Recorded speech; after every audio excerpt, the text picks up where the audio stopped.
allow him to sit down now. The man of the people is here.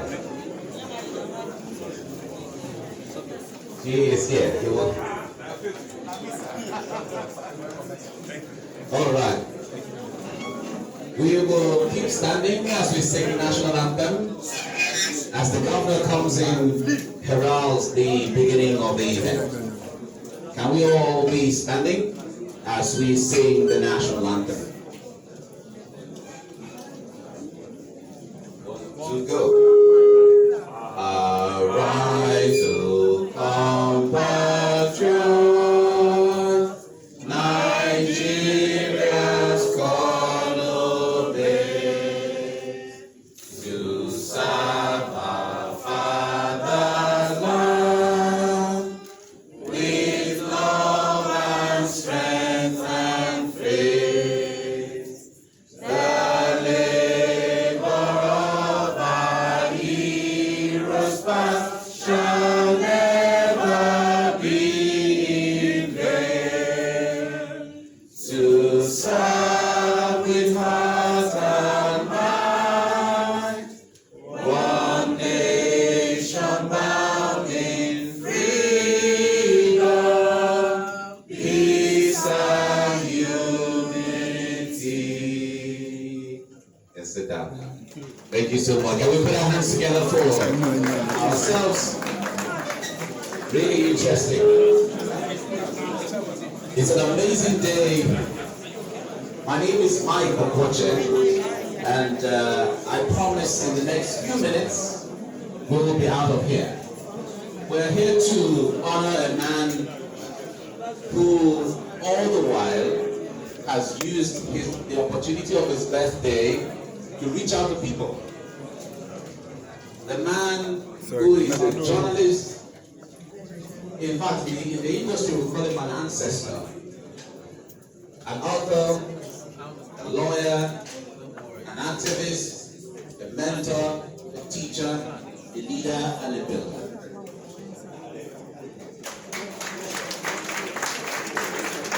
It is my honor to introduce the celebrant first, for whom we are all gathered here. The man who loves Man U to the core. Oh, Man U! All right, we'll put our hands together for the celebrant, Richard Akinnola'S.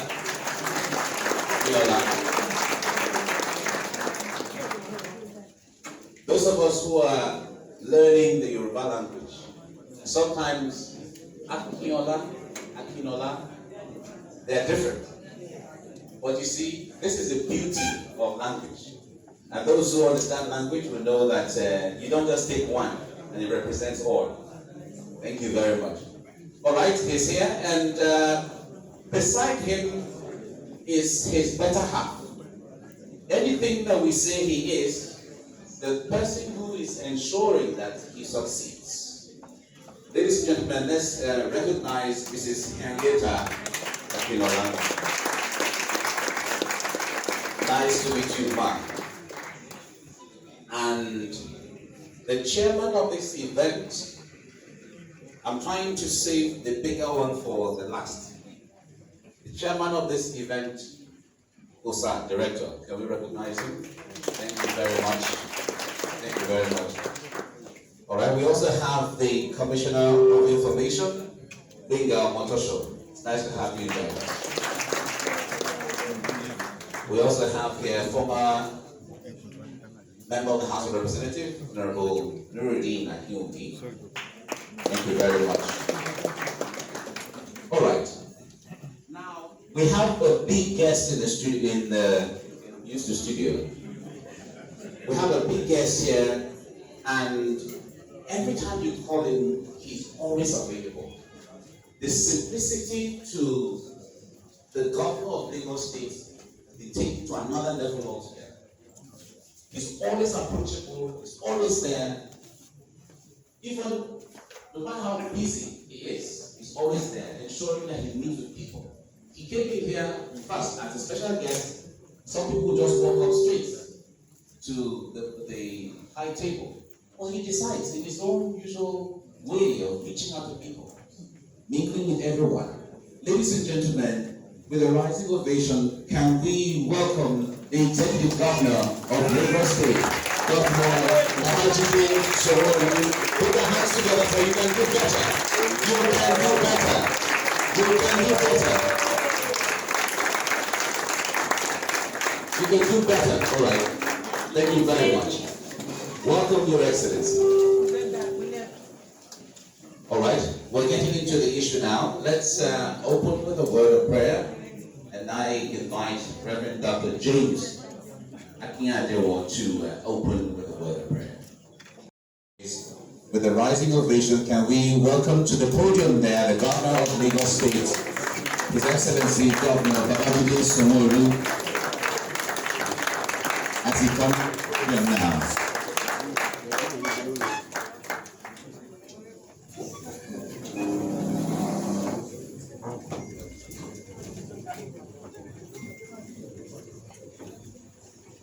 Thank you very much. Please be seated. Thank you very much.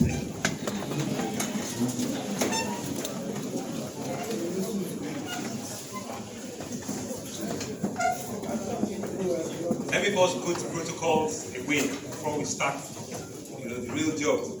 I acknowledge my Commissioner for Information and Strategy, Benga Motosho, a former member of the Federal House of Representatives, Honorable Akinnola'S, my Ebon, my brother, my critic, my advisor, my mentor, the birthday man of today, Ebon, Daddy, Papa, and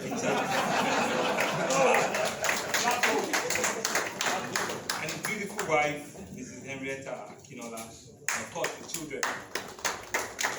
Chairman of today's event, Mr. Osa, former director, editor-in-chief of Insider magazine, family and friends that are here, all of our discussants come forward, other distinguished guests that are here, Mr. Aluta, Chairman NUJ Lagos Chapter, Mr. Tunde Olalere, Secretary NUJ, Mr. Israel Opayemi, Chain Reaction, and the youth advocate himself. The great youth of Nigeria. Praise. The great youth of Nigeria. Praise. The greatest of the greatest of the greatest of the greatest of the greatest. Praise. We sing that solidarity song. Yes. Solidarity forever. Solidarity forever.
bringing all of us here safely and for giving us the brightness of today.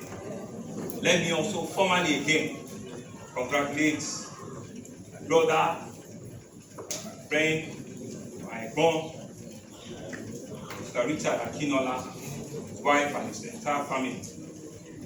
Let me also use this occasion to thank and to congratulate and to wish the best regards to all the members of the civil society groups. All of you that are in the struggle of ensuring that we have a better nation. The various youth groups that are here, and the great students of Nigeria.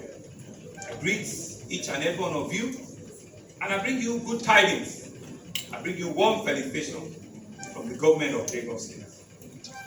As I stand here this afternoon, I look back. I have spent 1,280 days out of the 1,460 days that you elected me, and I was sworn in on the 29th of May. Meaning that I have spent about 87% of my time in Lagos State as your 15th governor. Today, if you do the calculation, it's almost exactly 180 days to the swearing in of a new government. It is no coincidence that I'm here today. I look and I reflect every day that I wake up, and I ask God, what is it about me? What is it that you want me to do? What is it about the future of the 20-something million citizens that have asked me to come and superintend with them? I feel very humble, but it comes with a lot of tribulations, it comes with a lot of challenges. It comes with a lot of sleepless nights. But indeed, it's an opportunity to even thank you. It's not in the number of people that is here, it is in the quality of minds that are here. It is not in the amount of money in your account. It is not in the how many wars that you've conquered, but it is in the intention that believing that your tomorrow will be better than our today. In the history of men, coincidentally, tomorrow again, the governor of Ekiti State, no matter how he looks at it, he will hand it over to another government tomorrow. Even after spending 8 years, after spending 4 years as a minister, and so many other things. I'm sure from tomorrow the question he will ask himself, how have I done? What could I have done better? What are the mistakes that I made? Which channel should I have turned to? Which bridge should I have built? Which person should I have met? Which house should I have committed to? And that is the history of men, because we are always left with, if I had known, if I had seen, if I had reflected, if I had paused, if I had thought differently, would I have done the same thing or would I have done it differently? I stand here humbly this afternoon, knowing fully well the conscience of the audience that I'm speaking to. But as your governor, I do not take it lightly. It was not I said to you that I do not want to be called Your Excellency. I just want to be addressed as Mr. Governor. It is a humble beginning that I, as a person, to know that indeed, excellencies are for people that you believe they are untouchable, are for people that believe they are in a different world, in a different bed, for the people that are truly meant to be served. I don't have a problem with anybody being addressed as an excellence. But I have a challenge with myself, knowing fully well that what I've asked to come here to do is to serve my people, is to surrender myself into the service of mankind. And if you are the one that will be serving, if you are the one that will be leading from the front, if you are the one that will be showing example, if you are the one that will be living for others to see and to emulate, I think you can reserve that word for another day. If you finish that job and they think you've done it well, maybe they can refer to you as former governor, excellency, so. Because indeed, at that time, people would have analyzed that you either truly deserve it or you don't deserve it.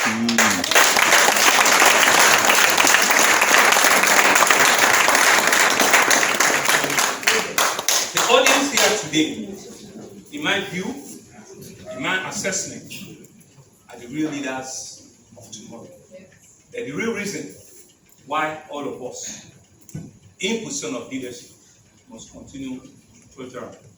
It's no sheer coincidence that Nigeria is the largest, biggest black nation in the entire face of the world. And Lagos also carry that burden as being the largest city in the whole of Africa. The largest place where we have a congregation of black, white, wherever it is in sub-Saharan and in whole Africa, in the entire world. And we continue to shift and adjust ourselves. We continue to look for ways in which we need to accommodate ourselves. In our own space, the youth occupy a decent, a measurable, and an outstanding percentage in that whole congregation. And so we've seen it that if indeed as leaders we want to earn our bill, we want to truly, really earn the position that God and the citizens are handed over to us, we need to be conscious of how we deal with the real leaders of the world, with the real leaders of tomorrow. Because indeed, people without a future are indeed people that are doomed. The people or a race that does not have a tomorrow indeed can as well forget about it yesterday. Because we're a people that should indeed believe that the youth are the leaders and the future, then as leaders we must give that ample space, that ample opportunity for each and every one of them. I've looked at the topic that my God asked me to talk about, and there are real issues and there are challenges that are there. That in the polity of our country today, in the polity of Lagos, and in all spheres of life, there are challenges. Challenges with us as a nation, economic challenges, security challenges, societal issue challenges, religious challenges, ethnicity, demography, everything that you can imagine. Climate change is a challenge to all of us today. But the real strength of leadership is not in the challenges that you are faced with. It's your ability and the capacity to raise up, to raise your head high, and be able to live out of those challenges and turn them into opportunities. I looked at the issues that are facing our youth today. And these issues are not exhaustive in themselves. I looked at how well have we done on youth engagement. How well as leaders have we provided an opportunity for our youth to continue to engage them. To not assume that indeed you have an idea of what the issues are. Do not assume that you have an idea of what the problem is. As leaders, I believe we can do a lot better in youth engagement. I believe we can do a lot better in youth participation. To engage is one. To truly, really participate is another. We have to be intentional. We have to be deliberate. We have to be strategic to ensure that we can indeed participate and be inclusive in our programs and in all the things that we want to do. Because one of the things that we've seen is that inclusiveness is never part of it. We might say and talk that indeed, yes, we've engaged them, we've included them, they participated, but are they inclusive? Are there programs that indeed meet the yearnings, the aspiration, the future that they see, that we might not? Because looking at the faces that are here, right, 40 years ago, I probably didn't have this opportunity. 30 years ago, I probably didn't have this opportunity. But I need to be able to create those opportunities for them. Because the numbers shows that indeed, at some point in time, we will not be there again. It is you that will be there. So deliberately, we must create a space for you. Intentionally, we must create an opportunity for you to be in the room with us. And so, like Ekmorichi said, you can see the numbers coming out from the voters' registration. You can see the numbers coming out from BVN registration. In any form of data that has been manned, that that has been espoused, that has been looked upon in our country in the last 5 years, we continue to see a rising number of that demography from age 18 to 35 or to even 40, that indeed that is the strength of this nation. And this, in some way, we'll say are challenges, but in another way, they are great opportunities. Because these numbers are numbers that even big nations in the world do not have.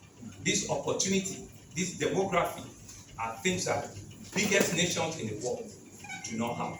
They don't have a population that they can transfer even many wealth and many businesses and all of the things they built.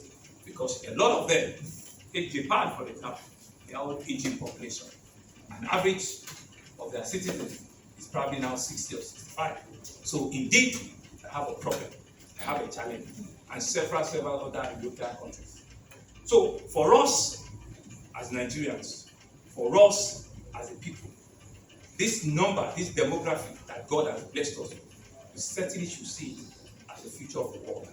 We certainly should see it as a future opportunity that we need to build and together hold for the future. But like I said, one of the major thrusts of this engagement between the youth and the leaders is lack of trust in government. And I stand here truthfully to say to you that indeed, over the years, over successive government, trust issue have been a burden for government. We need to be able to show, and rightly so, that engagement, to know that what exactly is the government doing. Because when you don't have trust, then you don't even have any basis to converse. You don't even have any basis to negotiate, because there is already, a divided mind. There is already, a thought in which nothing is going to come out, of this conversation. And so I stand here to say that indeed, I accept, I agree that all of us in governance needs to do a lot more in this regard. Needs to do a lot more in this sphere. But there's no way I can talk about others without talking about my government, without talking about the very modest things that I believe that we have been about, and which we have been doing, which probably we also have not communicated well enough, which probably we have not been able to activate your engagement enough, which probably we have not been able to do enough inclusion, which probably we have not been able to give you enough space, and I'll be the first to accept that. But even with all of those hiccups, it's still important for me to actualize and to activate some of these goals. We came out as an economic policy under our team's agenda. I'm hoping and I'm believing that everybody in this room knows each of those words under our team's agenda. The first being transportation and traffic management. And I can take the next half a day to talk about what was done in transportation and traffic management. But that's just what the pillar is. And this pillar was the thing that when we were putting this government together, we went round, we asked negotiants. I will not say we asked all the youths, but we asked negotiants, old and small, young and bright. What would you want the government to solve for you the most? And they said, provide for us effective, efficient public transportation, reduce the traffic gridlocks on the road as one of the primary critical needs of the people. And so that's why it became our first pillar. And I dare say that we'll continue to tackle these menaces on a daily basis. And some of them, I'm sure you can see. The next word there is health and environment. COVID-19 was one lesson that cannot be lost on us. Yes, we are all here now. We don't have any face mask. But 2 years ago, or 2.5 years ago, or 1.5 years ago, if you see anybody without a face mask beside you, you like to change your seat or you look for somewhere else to sit. But see, that is the reality of the can-do spirit of you negotiators. The nation carried half of that burden. Over 50% of the national burden of COVID-19 happened in Lagos. But working together, all of us collaboratively, listening to me every day, were able to survive it. And what did that do for us? It helped us to wrap up our health facility and our capacity and ability to respond to pandemic, to crisis a lot faster. You will say that yes, maybe those facilities are not top-notch yet, but they've been aggressively improved upon in the last 2-3 years than what they were. And we're also on the path at ensuring that they can indeed become places where people go to and get well. On the environment, you can see what's happening around. Lagos is below the sea level. A lot of people probably will not know that indeed, not thankful God, God has not go around and will continue to do that. I think it's important for me to also let this audience understand, what those challenges are and why we need to be able to transparently disclose what we're doing and how we can solve the problem, together. So the next letter there, just to very quickly talk about is education and technology. We believe that you're all here because you've been trained, you've been equipped by one form of education or the other. And for us too, as a government, we see that as a future. We see that as an opportunity that if you cannot make a school system and educational system that will be better than what it is then when we have failed. And so what did we do was to look at the early school age. We tackled the primary school first. And today in Lagos, most of our teachers in primary school have tablets which they work with. Most of the pupils, go to school now and will see lesser and lesser absenteeism in school. Every class teacher in primary have the same curriculum, because one of the things that we realize is that the teacher that is in Lagos might be smarter than the teacher in Badagry, or the teacher in Sanwo-Olu might be smarter than the teacher in Oshope, and just get lazy at preparing lesson notes. But we develop a lesson curriculum and a teaching curriculum such that they can be guided in the classrooms and they have enough input and will have desired output from them. We started from there, and during COVID as well, we used technology as one of the strongest enablers to continue to teach our students in school. You cannot deviate education today out of technology. And so you know that technology is a life. All of you open a smartphone, recording me, that is the essence of technology. And what are we doing? Is to be able to provide data, access to data, cheaper, quicker, and faster for you. My plan before the end of this year is for you to go to Ikeja Mall and have Sanwo-Olu free Wi-Fi there. My plan is Sanwo-Olu free Wi-Fi there. Right, and that's how we can indeed give you what you require. You want to be able to speak to the world. You want to have a strong enabler in your hand. You want to have a platform in which you can do all of the things that we're doing. So as a government, we're building fiber capability in the state. We've developed the first 3,000 kilometers of fiber in the state. The next phase of another 3,000 will start very, very soon.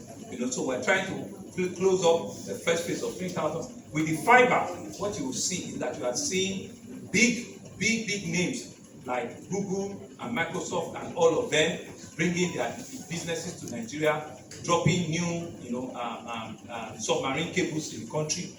And at the end of the day, you will see that fiber connectivity, will make your phone cost and your data cost, make it cheaper, make it better, and make it faster, for you. So we're doing that with the intention of ensuring that we can keep Lagos safe. I'm sure on Obafemi Awolowo, if you get to the junction of Allen, you see that we're installing cameras. We're installing, high definition cameras. It's also that we can build a first 21st century city, a city that is smart, that we can check, traffic offenses, we can monitor security challenges, and we can use technology as a strong driving force to ease, governance. I'll just run through the one or two remaining pillars so that we can go, and talk about the mix. Making Lagos 21st century is all around housing, it's all around infrastructure development, it's all around power. And like I said, I can take half of the day just to talk about it. Today alone, we've completed about 18 housing projects. Yes, the question you ask is how affordable are they? How accessible are they? But my challenge is that I have to ensure that I can mix, the different cadre, of revenue, of income structure in our society. I should be able to meet, each of them at some point in time. As I'm doing development in Agege, I'm doing development in Animosho, I'm doing development in Badagry, in Ekwe, I'm also doing development for them in Victoria Island. So that I have a balance, I have a balance, yes, of God, I have a balance reflection of what. The last two things is on entertainment, and tourism. Entertainment will realize that it's a strong pillar that Lagosians, are life. The entertainment industry are one of the largest employer of labor. So as the government will continue to see how we can improve and encourage, that sector. And we're doing it. We're doing a lot of training. We're doing a lot of grants that we're giving to them. And just last week, if some of you are following, you saw that, I had an engagement with the old Nollywood stars, the very senior ones amongst them, because they are all getting age, and we just wanted to encourage them. But we believe that with all of our intervention in that space, Nigeria and indeed Lagos will continue to remain as the entertainment capital, of Africa. The last word there in our team's agenda is security and good governance. Why is good governance critical? And that's what I talked about, the issues of trust in government, right? A lot of the times, we say things that we don't mean, and people now begin to say, how do we measure some of the things we've said? For us, good governance is about transparency, it's about accountability, it's about having access to the things we're doing, it's about being able to be held accountable to all of the judicial, spending that we're doing. We will not say that we're perfect yet, but we have a desire, we have an intention, to be able to continue to remain, as accessible, as possible as we can, to make it, within our environment, and also make Lagos, as competitive, as resilient as other big cities, of the world. So in some small shell, in terms of economically, that's what we do. But what is the thing you need to take away? In everything that I've said, it's really about job creation. It's really about opportunity for tomorrow. It's really about creating that space for the youth.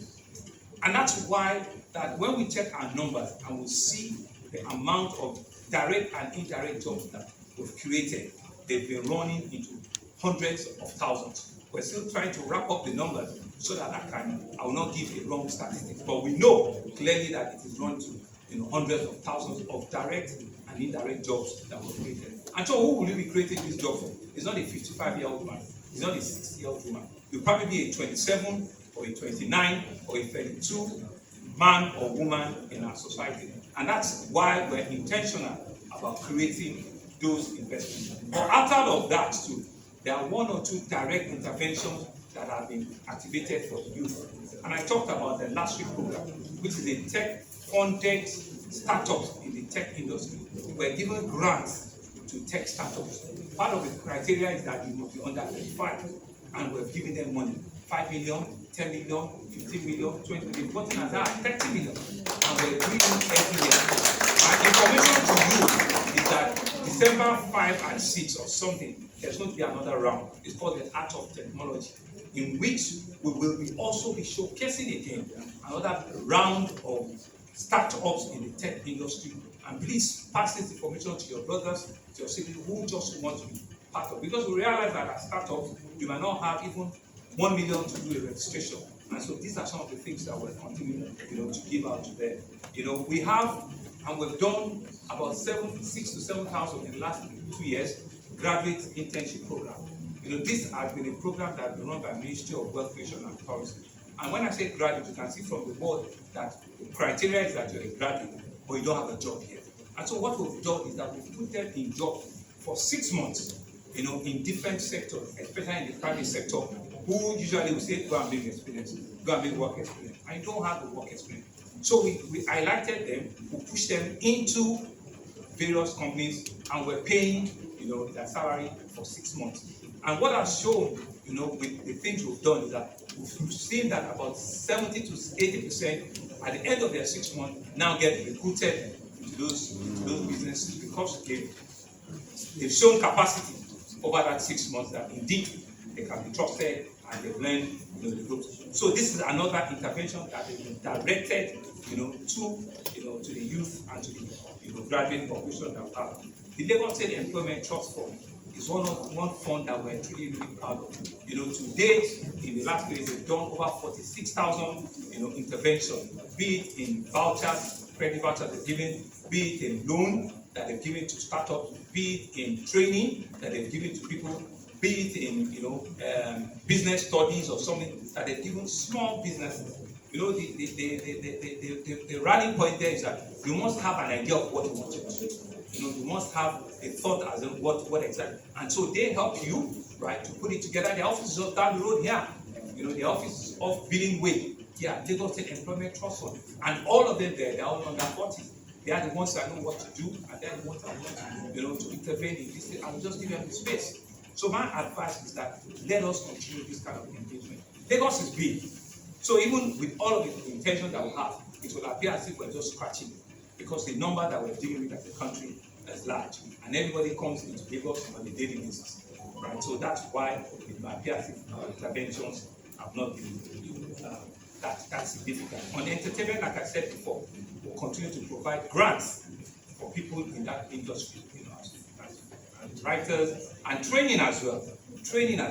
We've done training with Everybody Life, we've done training with Delta. We've trained thousands of people in the entertainment industry free of charge. We pay for their tuition, we pay for their so that they can become scriptwriters, they can become cinematographers, they can become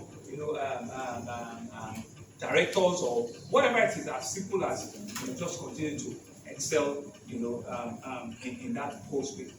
Why have I taken this time to explain this? It's all because I want you to see that whilst yes there are challenges, there are issues, but your government has also been intentional. Yes, we might not have ticked all of the boxes, but it's not for lack of not wanting to do it. It can only be for lack of not having enough resources to reach it. But the ones that we've gotten, we have always continued to ensure that we utilize them appropriately, and in a way and manner that can ensure that we elevate the suffering of our people and we improve the quality of life for our citizens. We can continue to ensure that we handle ourselves and we see ourselves as partners. We must see ourselves as the same coin, it's just that we're different sides of the coin. Is the glass half full or half empty? We need to be able to know and have that real conversation. Because not participating at all is a no-no for me, right? But once we see ourselves that it's the same coin, it's just that you are looking at this side, some other people are looking at this side. And so when you do a role change, or you do a change in activity, then you can also see what I did not see here, what they are seeing here. And so if that is the kind of conversation that we begin to ask ourselves, that is this glass, is it half full or half empty? Then we can begin to share, the rules and understand where we are coming from, and where, the challenges that we have in governance is all about. And I feel that for me, collaboration is one of the strongest ways in which we can do that. And that's why I'm here. That's why we need to thank, the likes of Egon, Richard, who has access, who has, a listing here, who we can use too, and the platform, as critical stakeholders, and we can take this forward to identify in what area is specifics, would you want to intervene, and we'll make them, available. So collaboration is important. You cannot sit from the fence and know what is happening inside. You must ensure that they're actually in front. They might not take you the first time, the second time, but because you are not giving up, because you are not bending down, because you are not saying it's all over, I don't have a tomorrow, because you are committed, one day they will pick you up and you will be there. So collaboration is important, and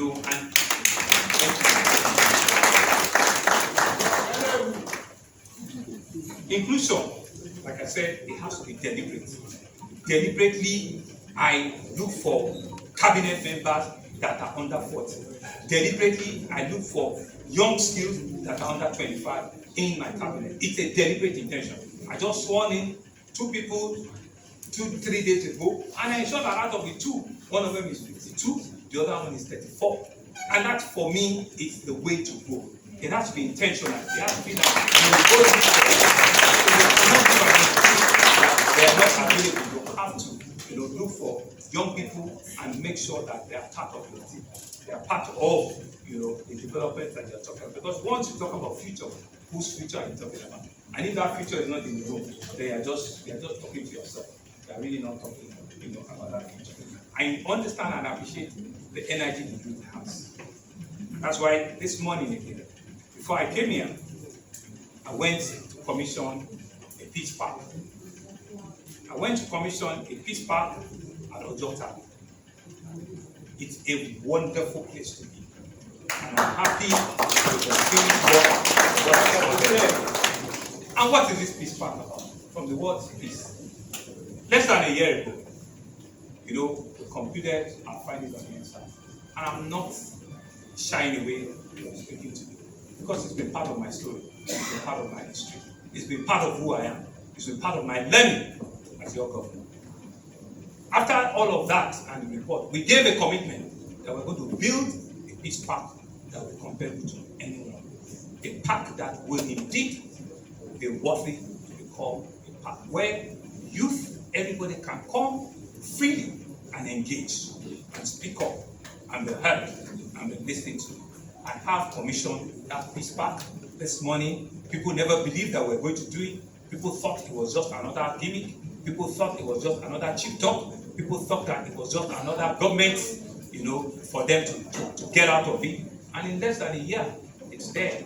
It's facing 3 roundabouts at Agwike to Koshofe, and it's a beautiful place. If you go there, you will reflect. And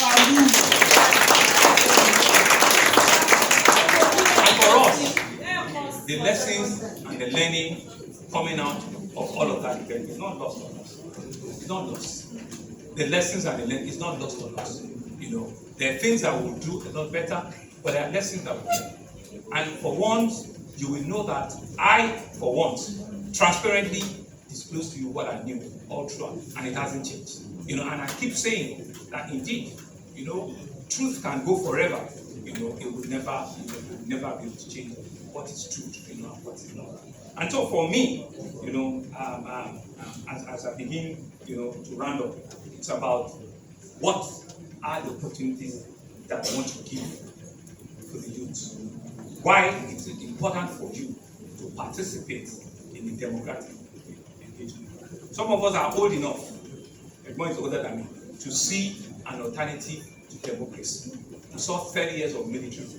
Some of us are old enough to understand what a degree, or a tribunal, what it meant. Some of us are old enough to understand that there was no press freedom, there was no freedom of speech at some point in time in our life. Now that we're in a democracy, we need to be able to nurture it. We need to be able to oil it. We need to be able to create an opportunity for it to grow, to germinate, and to flourish. Our fourth democracy is less than 25 years. It's still in our infancy stage. Please, let's get involved. Let's start the engagement. It might not win the first time you start the engagement, but indeed, you're putting a foot into the door already. And once you have a foot in the door, nobody can close the door. Because indeed, by subsequent engagement, you are fully in the room. And you can shape, you can change, you can direct, you can locate all of the things that you want. And I want to say to you that don't be discouraged. Don't be discouraged. The strength of any man is not how many times it falls. It's how many times he gets up each time he falls. The first time might not be your best time, but don't give up. Don't give up. One avenue which you all use, social media, has its good and has its bad side. You desire for yourself what are the good information I want to take out of it. Intentionally, you can use it as a weapon for your own liberation.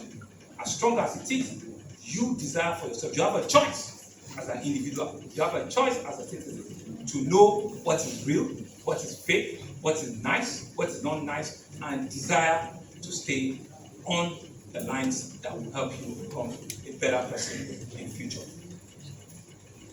For me, Japa is an opportunity. It's not an end in itself. Japa is an opportunity. It's not an end in itself.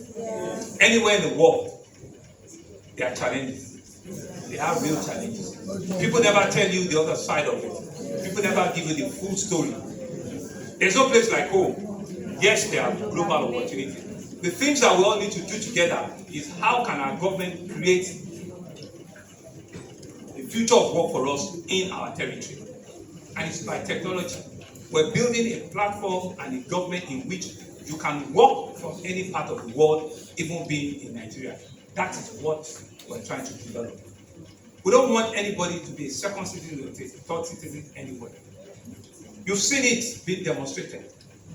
A recent event happened yesterday, in which I don't want to be tribalistic, I don't want to be being seen as white or black, but the Chancellor of the UK got fired less than 2 months on the job.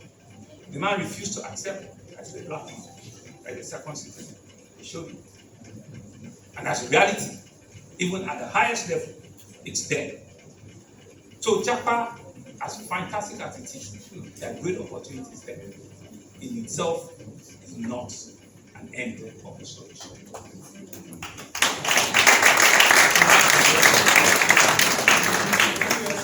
I also need to tell you that poverty is real. Poverty is real. It's with us as a nation, it's with us as a people. But the responsibility that we have as a government, as leaders, is how well do we reduce the tendencies of poverty? How well do we create opportunity for our people to take them out of the shackles of poverty? And education happens to be one, knowledge and skills happen to be another one. Once we're able to liberate yourself out of the shackles of poverty, then you have a free mind, you have a free heart, a free soul to desire and to design things for yourself. But as we traject the issues in this country, I pray and I believe that indeed we still have huge opportunity in this country. Leadership that we need to think to. It's a position that will give people that we need to think to. And as I conclude, I want to urge all of you, as the builders of the nation, as the leaders of tomorrow, you cannot lose hope. A people that lose hope are people that are doomed. You cannot lose hope. Every day you wake up is a hope for you. And that hope should be things that should drive you. That hope should be things that should prepare you. You cannot give up. Because giving up is not an option. In the political space, in the economic space, in the social inclusion space, you cannot give up. Giving up is giving out. And that's not the spirit, the energy of a youth. Finally, the future is here. You are the future. Take hold of it. Because they say nothing comes cheap. You need